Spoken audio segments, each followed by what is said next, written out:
Oh yes! Hello mga mamshi! Welcome back to our mini vlog. So for today's vlog, tayo magmi-mini cooking and then ang unang ginawa ni Daddy ay ni gisa or parang ni-fry niya muna yung hindi siya patatas, carrots. Grabe naman tong mata ko.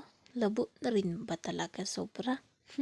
Patatas igigisa niya muna para parang ipiprito para maging crunchy man lang. And then in the other kawali, diyan mag-start na po tayo magluluto dahil ang lulutuin natin ay hindi, ang lulutuin pala ni Daddy. Correction. Lulutuin Daddy Jomar ay sweet and spicy tawag dun, pusit. Sweet and spicy pusit. Para naman hindi palaging adobong pusit ang lulutuin natin, di ba? Bago naman. So, yan, nag-init lang ng kawali, tas mantika, and then ginisa ang sibuyas at bawang. Oh, yes. Halo-haloin lang natin hanggang lumabas ang aroma ng sibuyas at bawang. So, tulog pala ako niyan, kaya, ewan ko, talagang palagi akong inaantok. Tas yan, ituloy na yung pusit ilagay na.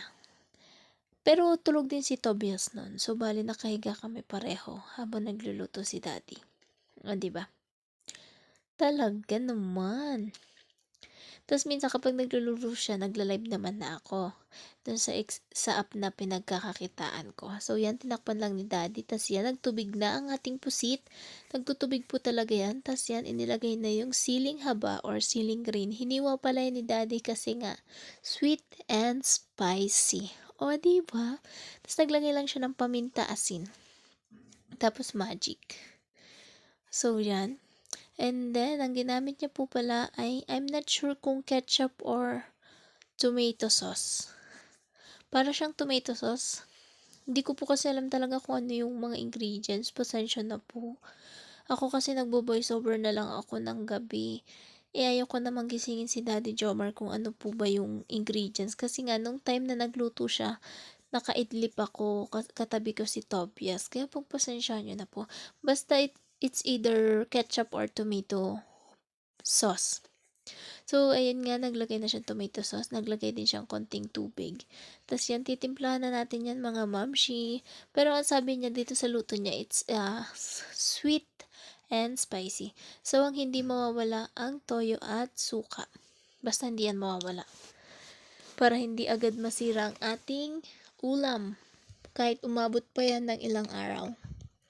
So, yan, papakuluin na lang yan. Tapos naglalagay din po siya ng asukal para pambalanse ng lasa. Okay po. From the word sweet. So yan, haluin lang. And then, pakulo lang yan. Tapos, ang pinrito kanina na carrots, idadagdag po iyon. Kaya siya niprito para crunchy po ng konti. Tapos yan, dinagdag na po yung carrots. O diba, bagong luto sa pusit. Hindi yung puro adobo na lang. First time niya po ito niluto, tapos first time ko lang din natikman. Ang sarap niya mga mamshi, kaya lutuin nyo na rin po. Grabe, kasarap. Pero kayo na rin po magtansya kung gaano kaanghang yung gusto nyo. Oh, diba? Ready to serve na po yan. At yan lang po ang ating video. Ay, nagdagdag po pulo ng onion leaves. Nagdagdag pa.